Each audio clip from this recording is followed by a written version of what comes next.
नमस्कार दोस्तों, आप देख रहे हैं एक भारत वंचितों की आवाज और आपके साथ मैं हूं राम बाबू गौतम। आज मैं चंद्रशेखर आजाद की एक चिट्ठी को लेकर के वीडियो बना रहा हूं। दरअसल चंद्रशेखर आजाद ने उत्तर प्रदेश के साथ साथ देश भर के जो होम गार्ड्स हैं उनकी समस्याओं को लेकर के गृह मंत्री अमित शाह को एक पत्र लिखा है। और जब से ये चिट्ठी लिखी है तब से जो है सोशल मीडिया से लेकर के सत्ता के गलियारों तक हलचल मची हुई है। चंद्रशेखर आजाद ने आखिर इस चिट्ठी में क्या लिखा है, होम गार्ड्स की किन किन समस्याओं को लेकर के चंद्रशेखर आजाद ने आवाज उठाई है और अमित शाह की को उन्होंने जो पत्र लिखा है उसमें क्या क्या मेन पॉइंट है, आज इन्हीं सारी चीजों को लेकर के मैं आपके साथ डिस्कस करने वाला हूं। दरअसल आपने अपने आसपास बहुत सारे होमगार्डों को देखा होगा, जिला मुख्यालयों पर, थाने में, तहसील में और दूसरे सरकारी दफ्तरों पर, या बाहर कभी आपके यहाँ कोई दंगा फसाद हुआ हो या कोई दुर्घटना हुई हो तो आपने बहुत सारे होमगार्डों को देखा होगा। वर्दी एक जैसी रहती है, सब कुछ एक जैसा रहता है, बस क्या लिखा रहता है, यूपीपी की जगह पे यूपीएचजी लिखा रहता है, मतलब उत्तर प्रदेश होमगार्ड। उतने ही घंटे वो सेवाएं करते हैं, कभी कभी तो होमगार्डों को कई कई ज्यादा घंटे तक सेवाएं देनी पड़ती हैं, लेकिन वेतन उनको बहुत कम मिलता है। और दूसरा, जो यूपी पुलिस के जवानों को जितना वेतन मिलता है कांस्टेबल को, उसकी तुलना में उनको वेतन और सुविधाएं कम मिलती हैं। तो इन सब चीज़ों को लेकर के कई बार जो है होमगार्ड जो है वो धरना प्रदर्शन भी देते हैं, कई बार सरकार को पत्र भी लिखे जाते हैं, कई बार प्रोटेस्ट भी होते हैं, कई बार सोशल मीडिया पर लोग आवाज़ उठाया करते हैं। होमगार्डों की समस्याएं जो हैं वो मुद्दा बना करती हैं। बीच बीच में राज्य सरकार की तरफ से कभी कदार होमगार्डों का थोड़ा बहुत मानदेय बढ़ाया दिया जाता है।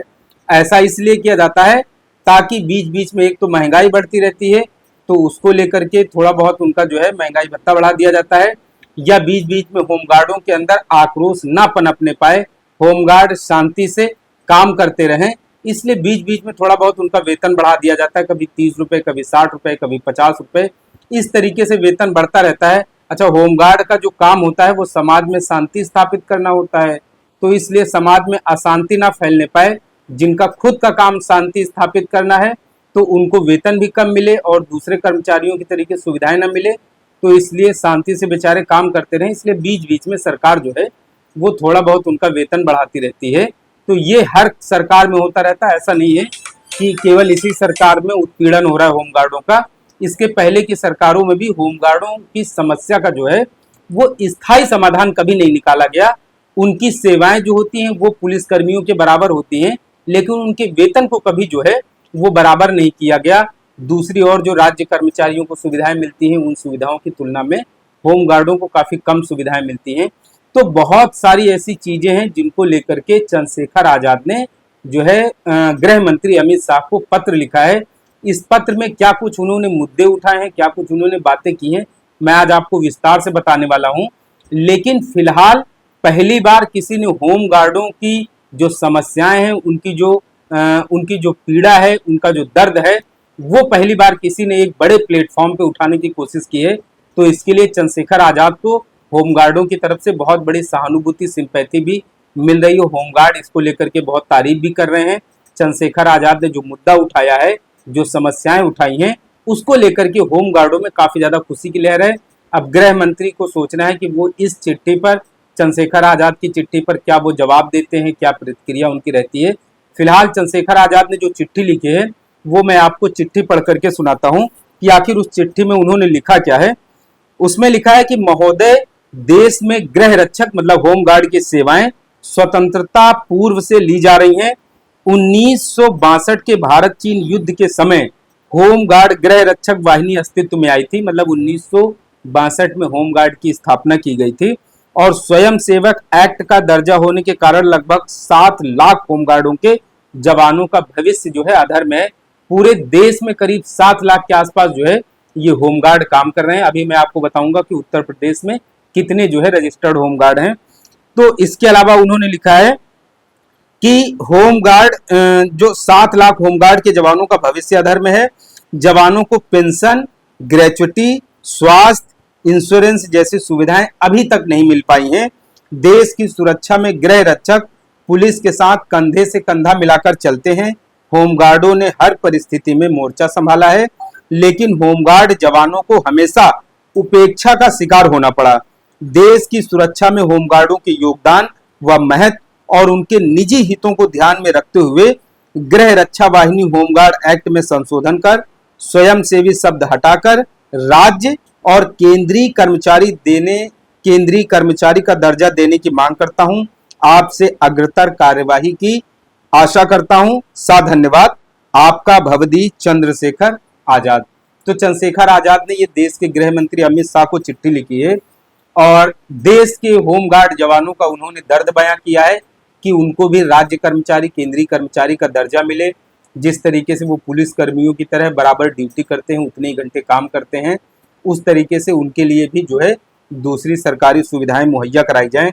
उत्तर प्रदेश की बात की जाए तो उत्तर प्रदेश में इस समय धर्मवीर प्रजापति होमगार्ड विभाग के राज्य मंत्री स्वतंत्र प्रभार हैं और होमगार्ड संगठन की स्थापना भारत सरकार द्वारा समाज में शांति व्यवस्था और आंतरिक सुरक्षा स्थापित रखने के उद्देश्य से 6 दिसंबर 1992 को की गई थी, जिसका संचालन उत्तर प्रदेश होमगार्ड अधिनियम 1963 द्वारा किया जाता है। और मैंने ये जो आंकड़े निकाले हैं, डिटेल निकाली है, ये उत्तर प्रदेश होमगार्ड विभाग की वेबसाइट से निकाली है। और उत्तर प्रदेश में अभी इस समय रजिस्टर्ड जो होमगार्डों की संख्या है वो 1,18,348 है। अब होमगार्डों के वेतन की बात की जाए तो होमगार्डों का जो वेतन है होमगार्ड्स का, वो बीच बीच में सरकार जो है शासनादेश ला करके बढ़ाती रहती है, कभी 70 रुपए, कभी 75 रुपए, कभी 30 रुपए, इस तरीके से। और होमगार्डों को जो वेतन मिलता है वो 5200 से लगा करके 20,200 तक वेतन मिलता है। इसमें कुछ और भत्ते भी जुड़ जाते हैं तो वेतन बढ़ भी जाता है। मतलब होमगार्ड्स का जो वेतन होता है वो निश्चित नहीं रहता है।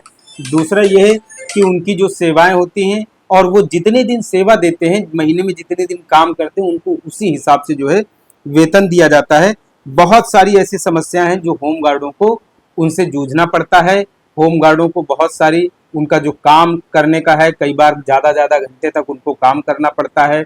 और इसके अलावा जो है उनको सर्विस में जो है पीएफ से लेकर के और बहुत सारी ग्रेचुटी से लेकर के, इसके अलावा और दूसरी जो केंद्रीय और राज्य कर्मचारियों को सुविधाएं कर्मचारियों को मिलती हैं, मेडिकल से लेकर इंश्योरेंस तक, इन सारी समस्याओं को लेकर चंद्रशेखर आजाद ने अपने पत्र में गृह मंत्री को संबोधित किया है कि जो होम गार्ड्स हैं इनकी समस्याओं को भी गंभीरता से लिया जाए और इनका आर्थिक जो है उद्धार कैसे किया जा सके, इनका आर्थिक सशक्तिकरण कैसे किया जा सके।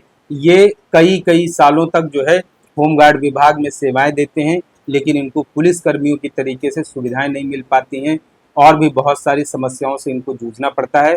तो फिलहाल चंद्रशेखर आजाद ने जो इनकी समस्याएं उठाई हैं, जो इनका मुद्दा उठाया है, उससे उत्तर प्रदेश के होमगार्ड के जवानों में बहुत ज़्यादा खुशी की लहर है। उनको ऐसा लग रहा है कि पहली बार किसी ने बड़े पैमाने पर जो है और बड़े स्तर पर जो है उनकी आवाज़ उठाई है। चंद्रशेखर आजाद ने जो मुद्दा उठाया है, अब देखना है आने वाले दिनों में ये मुद्दा और ज़्यादा कितना बड़ा होता है, संसद में वो उसको किस तरीके से उठाएंगे। अभी फिलहाल उन्होंने जो चिट्ठी लिखी है देश के गृह मंत्री अमित शाह को, उस चिट्ठी का जवाब का इंतजार करिए कि गृह मंत्री उस चिट्ठी का किस तरीके से जवाब देते हैं और आने वाले समय में होमगार्डों की बेहतरी के लिए सरकार क्या फैसले लेती है। होमगार्ड बहुत बड़ी संख्या में उत्तर प्रदेश में काम करते हैं, सुरक्षा में लगे रहते हैं, समाज में शांति स्थापित करते हैं। पुलिस बल के जवानों की तरीके वो भी जो है उत्तर प्रदेश में शांति व्यवस्था, कानून का राज स्थापित करने में काफ़ी मदद करते हैं। तो इन होम गार्ड्स की बेहतरी के लिए भी कुछ अच्छा होना चाहिए। पहल चंद्रशेखर आजाद की तरफ से की गई है, अब देखना है आने वाले समय में इसका गृह मंत्री की तरफ से क्या जवाब आता है। होम गार्ड्स की समस्याओं को लेकर के आप क्या सोचते हैं, आप क्या नजरिया है, आप कमेंट करके जरूर बताएं। आपसे अपील है आप एक भारत को शेयर और सब्सक्राइब जरूर करते रहें, जिससे कि शोषितों, पीड़ितों, वंचितों और मजलूमों की आवाज़ को सत्ता तक पहुंचाया जा सके। धन्यवाद।